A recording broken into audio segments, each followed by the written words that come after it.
Sukad sa udtong tutok, mitabon ang kangitgit sa tibuok yuta hangtod sa kapuno. Sa mga alas 3 ang takna, si Jesus misagit sa kusog nga tingog, Eloi! Eloi! Lama sabachthani! Nasa ato pa. Diyos ko! Diyos ko! Nganong gibayaan mo ako? Sa pagkadungog nila ni Ini, pipila sa mga nagbarog dito miingon, Nagtawag siya ni Elias. usa kanila miduol. Dayon nagkuhag espongha nga gituslob sa suka.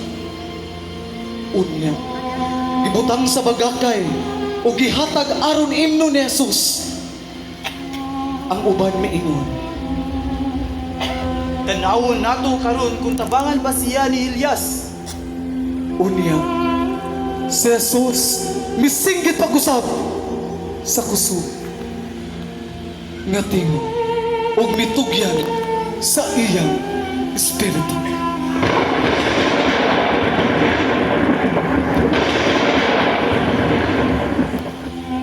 Karon gihangyo nako ang tanan sa pagpangluhod.